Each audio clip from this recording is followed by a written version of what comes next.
This is a video where I'm talking about how anyone can live forever by uploading their consciousness into the cloud. And this is not sci-fi. This is a 100% realistic video about how anyone can do this.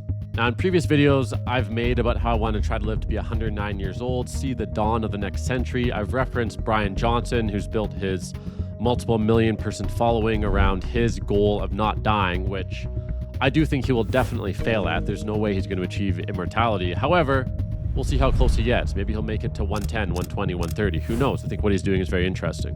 But this video isn't about biohacking. It's not about unrealistic, ambitious science fiction goals. It's about an actually realistic way how anyone can upload their mind into the cloud, into a computer, and that will actually be able to, with an uncanny level of accuracy, simulate you after you're dead. Now, this has been long a topic of science fiction movies and books, but it's now a reality. Or I should say, if you're in your 20s, 30s, 40s, even 50s, by the time you die, it will likely be a reality. But you can prepare now.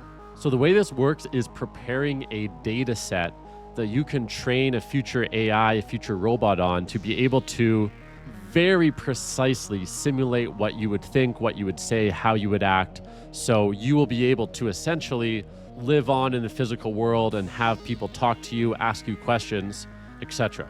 Now, the way I'm preparing for this is actually twofold. First of all, I keep meticulous journals on my computer in an app called Bear Notes. I have over 4,000 entries and growing. And second of all is this YouTube channel where I've uploaded almost 1,000 videos and growing. Now, the combination of these two growing data sets, which by the time I'm dead, my amount of notes in Bear Note will be, let's just say 50,000 plus. I plan to keep uploading videos. The number of videos I have will be 10,000 plus. And the Bear Notes represents the inner workings of my mind, stream of consciousness, what I'm feeling day to day, important moments, people, etc.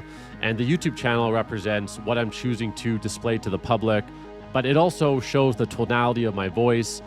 An advanced AI could read between what I'm saying, could interpret the emotions in these videos, could even interpret the changing backgrounds, the changing cities I go through in my life. So you have a large data set of my public-facing knowledge and video and voice and how I move.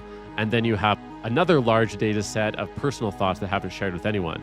And my belief is that in the near future, like I'm talking within probably 5 years, if not sooner, if not already now, I could simply upload these two data sets into an AI machine and have it learn who I am at a very deep level, arguably a deeper level than any human could learn. And I will give whatever AI system I upload these two data sets into context. It will know that the videos were public facing. This is what I've chose to share with the public. The videos are date stamped. The journal entries are not public facing, they're internal. And the AI will know that these are journals that were not shared with the public.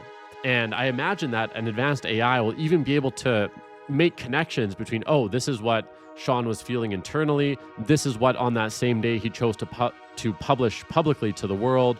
Why are they different, etc. And it'll maybe be able to understand all my motivations. Even for this YouTube channel, there's the business motivation, there's the exploration of AI motivation, there's the part of it that's just a hobby and passion project and a platform for self-expression. There's so many different things wound up into the YouTube channel, including how I engage with the people that comment and engage on my videos, including how I react.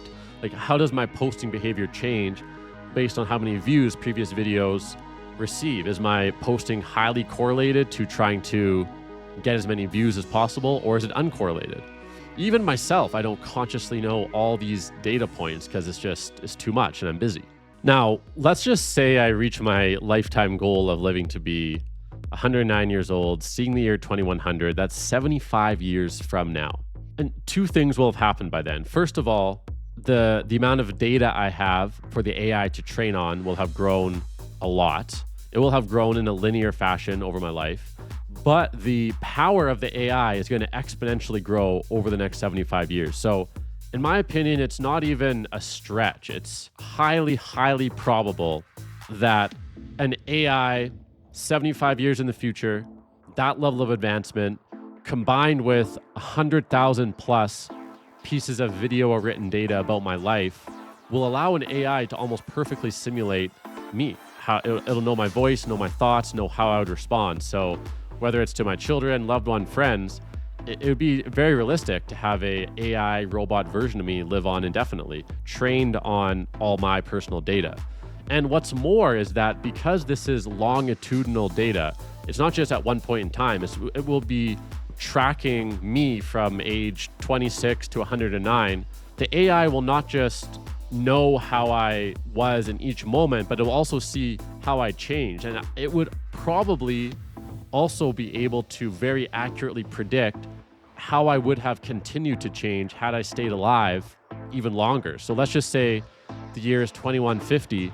This AI engine would very accurately be able to say, what would Sean be like if he was alive in the year 2150? Because it will already have been trained on 60 years of how I've changed over time. So as I make this video, it sounds a little bit science fiction, but the technology is already pretty close to being there. Like, I really think this is a hyper realistic prediction.